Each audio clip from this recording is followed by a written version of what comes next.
See, it's one thing to go in a bookstore and read a lot of books and get a lot of information and have some notion about who you are, who your ancestors were, and how great they are. But it's another thing to have the authority to mobilize in your community and to use that authority in your community to establish real power.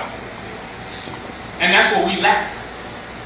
We don't, the information that we get hasn't motivated us to the capacity where we feel like we have the authority to take back our community, to rule our destiny completely, to manifest our power within our own community. We don't feel that we have that authority. That's the number one problem that I see us facing. In other countries, people feel like they have the authority, even if they're displaced, even if they are subjected or subdued to imperialism or colonialism, they still feel that this is their land and they have the authority to rule it. We constantly feel that we are the children, right, or the wards of the white man's state.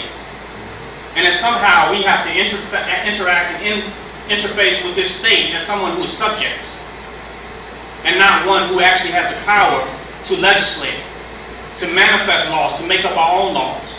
Dr. Khalid Abdul Muhammad said it best. He said, black laws for black people. We don't feel like we have the power to implement our own law, to implement our own government structure. We talk about our plans and coming up with plans, 5-year plans, business plans, and economic plans. But how can you come up with a plan within another man's infrastructure? How do you plan something when another man is ultimately in power, who has the utmost authority to determine what's going to happen within an area? We take an area and we got it like Harlem. And we say, you know, this is going to be a black Mecca. This is going to be a black oasis. And we decree this. And we say this is what we want it to be. But then we look 10, 20 years later, we see Harlem being gentrified.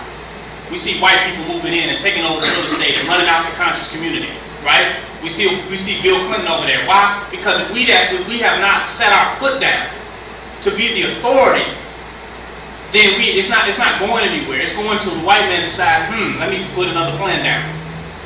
That's how long your business plan is at the end of the new projection of the white man. That's how long your prosperity is going to be, unless you're moving from a more deeper, more fundamental perspective. And what I mean by that is at the festival, a brother asked me, what did I think about economic empowerment? Because he always hear me talking about capitalism, and you know, I'm always speaking about how the so-called conscious community seems to be more about money than they are about upliftment and empowering the community. I went to the Malcolm X Day Parade, which is a day that's supposed to commemorate the legacy of Malcolm X, and I see just nothing but vendors and people just selling stuff. I don't see the fiery spirit of revolution or nationalism at this parade at all. I just see people just partying and dancing and selling whatever they can. They're preoccupied with the distribution of paraphernalia more than they are standing on the ideals and the idealism that Malcolm X stood on. I don't see any of that. So the brother asked me, he said, what is your thoughts on economic empowerment? I said, you know what, brother, there's really only one type of empowerment. That's not spiritual empowerment, there's not economic empowerment, there's not social empowerment. These are not all fragmented, these are not all fractions. There's only one type of empowerment, and that's black empowerment. And if our economic strategies have not manifested power for ourselves, and we have been doing this continuously, then there's no such thing as economic empowerment. What there is individual economic growth and development, which we are confusing with economic power.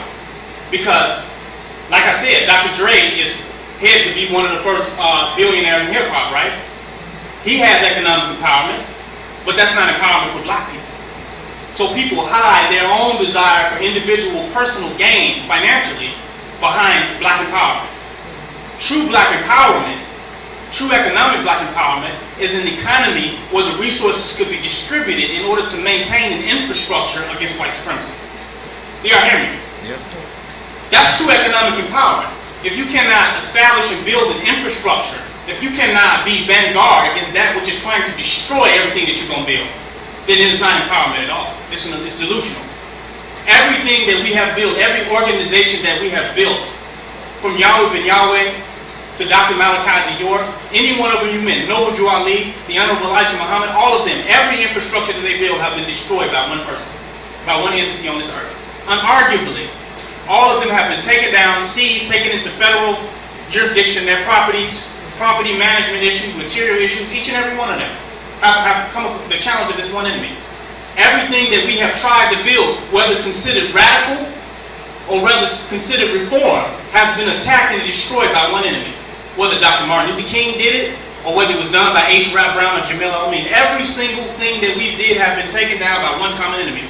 So how can we talk about building anything without first putting on the table that this enemy must be confronted? I can't go set up a picnic and I know it's going to rain. I have to do what? Something that's going to be contingent to deal with what? The rain. I cannot set up a picnic and I know it's fire ant holes all over the place. I gotta what? Deal with the fire ant holes because I know that those fiery ants is going to run us up out of the picnic grounds, right? So how can we begin to talk about economic empowerment or building and establish anything if we are scared to deal with the fact that of the entity that have destroyed every type of empowerment we're trying to manifest? Black Wall Street, that was economic empowerment, if we can say, but it was destroyed by an enemy that burned that to the ground. And today we have become too scared. We're scared to look at as terrorists. We're scared to be looked at as radicals and revolutionaries. But that enemy is going to destroy whatever we build. So we have to not just say, oh, I'm aware that I'm conscious of that. I know that the white man is going to destroy this and he's going to do this and they operate like this. What plan are we putting into movement? What are we organizing in order to deal with the real problem that is going to confront us? See, Wesley Snipes had economic empowerment. He had a lot of money. Buying land right next to Dr. Malachi York, gaining wealth, then they got him on tax fraud. The IRS got him. Then they ended up locking him up in jail. Dr. Malachi York had economic empowerment. This idea of economic empowerment is not new. It's actually easy. We have the blueprint from economic empowerment within our community. We've done it over and over again. Yahweh Ben Yahweh was a millionaire. They named the city after him in Liberty City. They named the day after him. They got Yahweh Ben Yahweh Day. Dr. Malachi York, millionaire. The Honorable Haji Muhammad, a millionaire. Prophet Noble Drew Ali was very wealthy.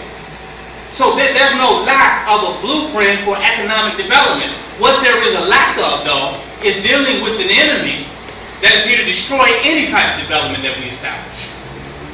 And that's what we need to deal with first and foremost. Militaristically, we need to say, how are we going to deal with what is going to destroy what we're going to do? We're all geniuses in this room. Everybody here is intelligent. Everybody here can be a millionaire or a billionaire. I have no question about that I'm looking at future billion and millionaires. My only question is, how are we going to defend and protect that empire and protect that wealth against an enemy who has destroyed the type of wealth that we have continuously to build over and over again? You won't be the first millionaire. But the question of, will the ones before you be the last ones to be destroyed by an enemy that keeps destroying every millionaire that continues to pop up? That's a fact. Even if it's within their industry and their mainstream and their media, they destroy them and tear them down. They use propaganda to defame them and discredit them. So what I'm putting on the table is, we must become militant. And we must build an infrastructure that's going to address the attack of our entire community. A lot of times we become our own groups and cliques. We become our own organizations. We become an organization of entrepreneurs. We become a network of vegans, a network of everything. But what's affecting us is not affecting us based upon veganism. Not affecting us because of our little network of clique, because of us entrepreneurs, just because we're black. That means our entire community is suffering from the type of tyranny that's coming from our enemy that will meet all of us one day, no matter what we do. Just because we get into our little mode and feel that we are successful and that we are succeeding and progressing, we are met by the same obstacles that the common man is in our very own neighborhood. So the reality is not so far ahead of us. We think we're smarter than the next man who thought he was smarter than us, but all of us are too dumb to realize that the same thing is coming in all of us. So when we come and stop focusing on our individualism and our individual gain and deal with the collective problem, because that's what nationalism is. Nationalism realizes that our problem is collective and not individual. I don't know where this idea of individual nationalism comes from. There's no such thing. Nationalism is organization to confront an issue that is dealing with our whole ethnic group. That's dealing with everybody of our race, of our species. So nationalism, foremost, there's nothing for us to do. There is nothing for us to build, right? But to confront the enemy that's destroying what's already built right now. There is a mom and pop store being destroyed right now. That's somebody who has the same entrepreneurial idea that we have right now, who had that last month, who had that last year, who had that 5 years ago, and he's under attack right now. So are we coming to the table to repeat mistakes? Or are we coming as wise and intelligent generals that's willing to confront how we have been attacked as a people? That's the mentality that we need to bring to the table. Success, economic success, easy. Attack by white supremacy, that's going to be our challenge. That's what we almost admit, that's going to be our challenge. Our community is not full of stupid people that don't know about business, that don't want to make money, that don't want to be rich, that are ignorant. That's just not the case. Our people are people that are constantly under attack by a beast and an enemy, he was a vampire, who subsists off the destruction of our condition. And our people are struggling with that. And we're going to alleviate that struggle through ingenuity, you follow? And through organization, or we're going to be oblivious to it and fall into the same traps that they did. That's a fact. So that's why now when people say, oh, you against money, you against this, no, I'm against anything that is not going to succeed. I'm against that. Because it's an illusion. How long are you going to be able to do it? You think we don't have a whole bunch of black businesses? You don't think we don't control the entire West End because our people are stupid? They're very intelligent. They have just been too fearful, right? And too docile to address how they have been attacked. It's like buffaloes. They know that they get picked off by the lions, and they all just watch while each and every other buffalo get picked off. Sometimes you'll see, if you watch National Geographic, you'll see the buffaloes kind of move around a little bit and try to move the injured along. But ultimately, they don't do much. They just let the lions attack them.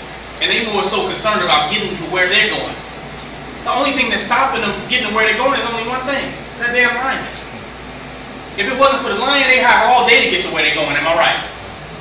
It's the lion that wants to hunt and pick them off. We don't want to deal with that lion. And when somebody starts to deal with that lion and preparing themselves to move and exist in a way to deal with that lion, then that's the person we say, oh, you on that black stuff. Oh, you too radical. Oh, you too that. But that's what happens when people get attacked by the white man. They end up on that black stuff.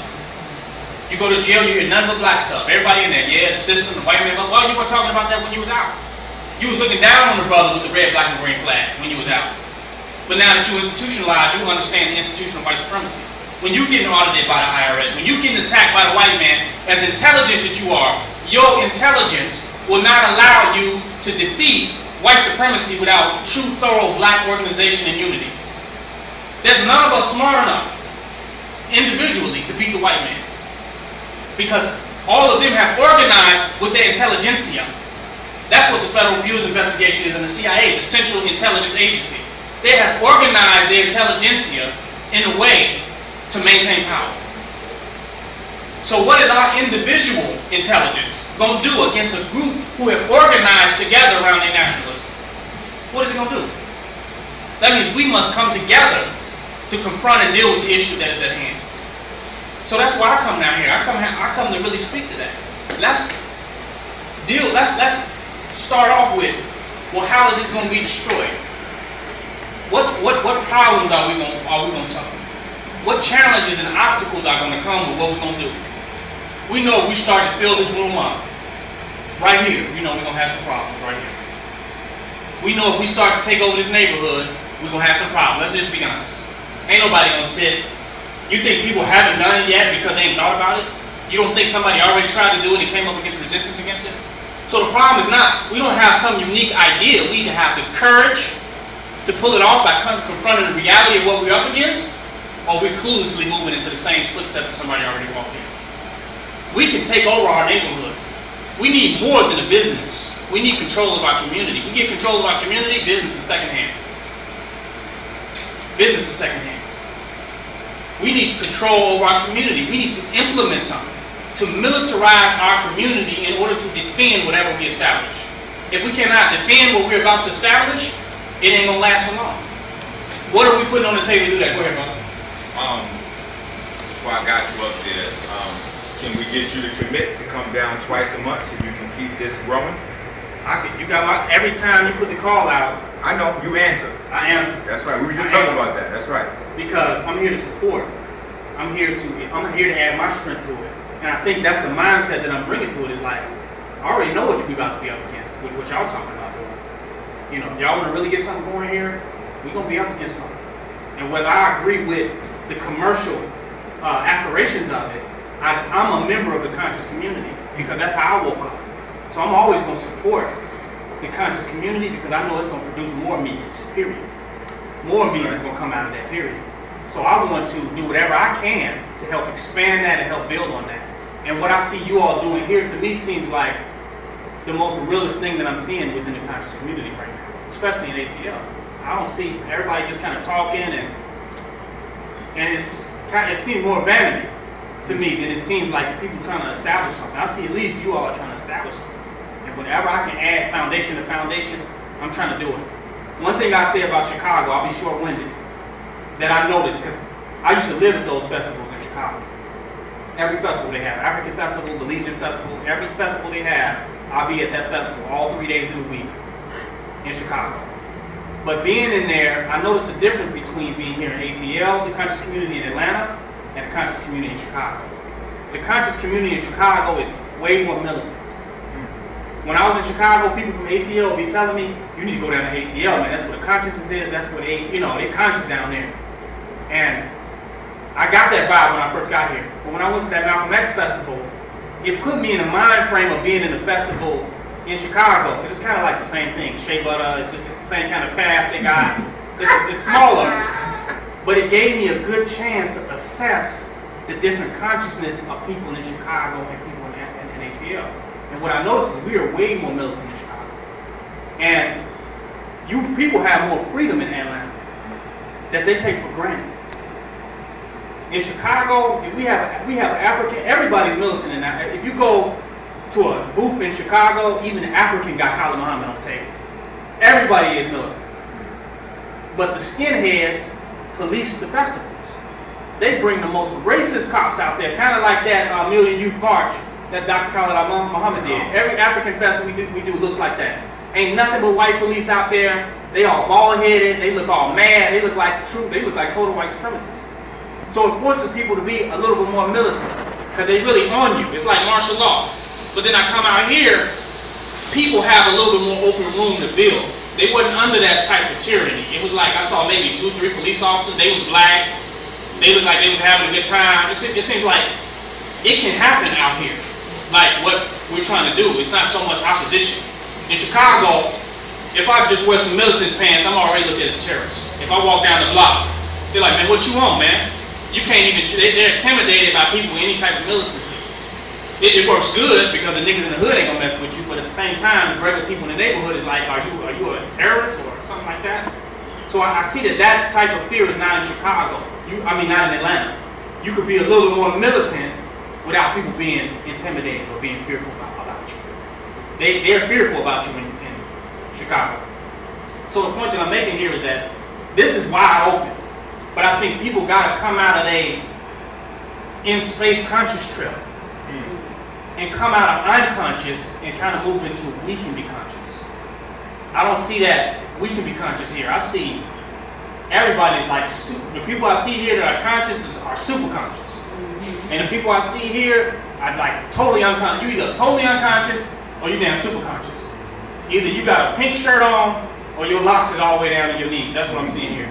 In Chicago, we kind of got like a greater middle area where everybody is conscious, has some political conscience, some knowledge and some resistance and some militancy. Everybody got that to some capacity.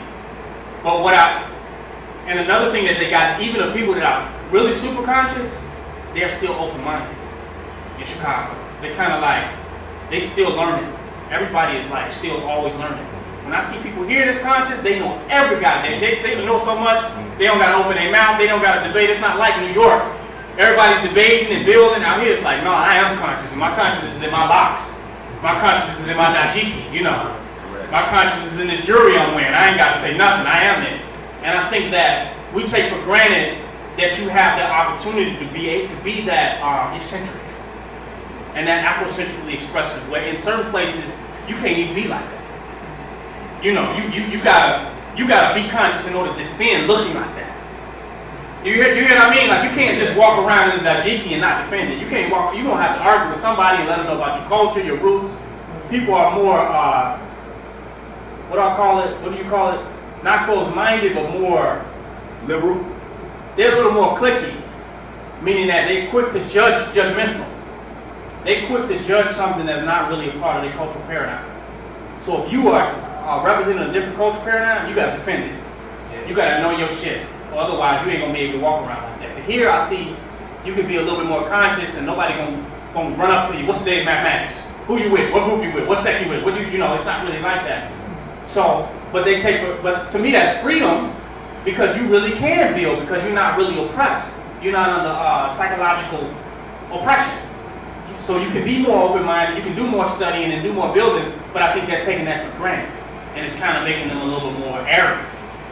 You follow what I'm saying? Almost to the point of arrogant.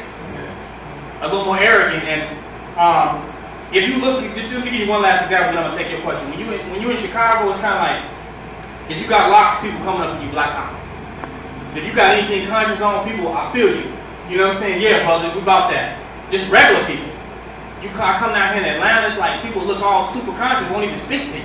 They got red, black, and green on, all the colors on, but they won't even open their mouth. They walk right past you like it's a conscious expression competition going on down here. You know what I'm saying? And when the city is like, you made it. If you can put on your dashiki and wear your dreadlocks and all this, like you made it. You know, everybody's proud of you. Out there, it's like, you ain't more conscious than me. You know. Your locks ain't you're not more conscious than me. I'm just talking about an appearance. At least in New York, niggas will debate it out to see who's more conscious. Out here, it ain't. It's just like Wild Wild West. You know what I'm talking about? It's like, you know, I'm conscious off seeing. We go look and see who's more conscious just off of looking, just off the stereotypes.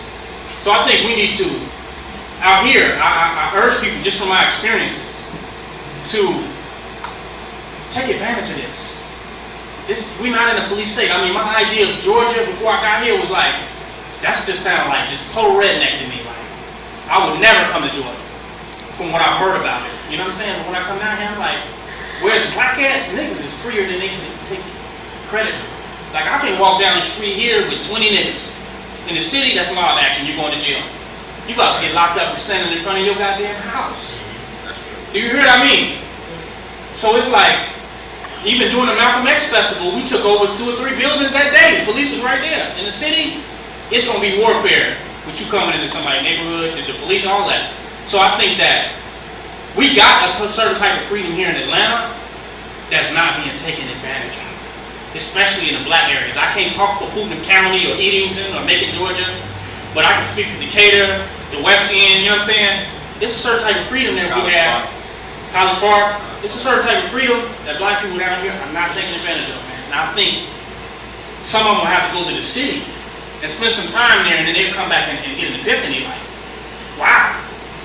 And what's crazy here is that where you got a conscious person here, or what I consider a bougie dude, that's a thug in the city. So every dude that you see that's homo, bougie, or conscious is a thug. You follow what I'm saying? So like, you don't have a thug element out here that I see, where I'm sure there's some thugs in certain Bankhead and certain parts of it, but it's not like Chicago. The thug is a major component to everything you're gonna decide to do. You know what I'm saying? A major component. Y'all don't have that component. It's pretty peaceful. So it's not a lot. I don't see a lot getting in people's way to build something besides their own ego and their fear of the white man. The fear of the white man is not realistic. Because I'm looking at the numbers. I'm looking at how they ride. I mean, they didn't even want to shovel the snow in the wintertime. They lazy as hell.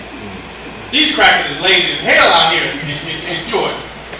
I mean, up north, they don't fucking point. They will get every drop of snow manually just to let you know this is our shit. No, you don't even need to shovel.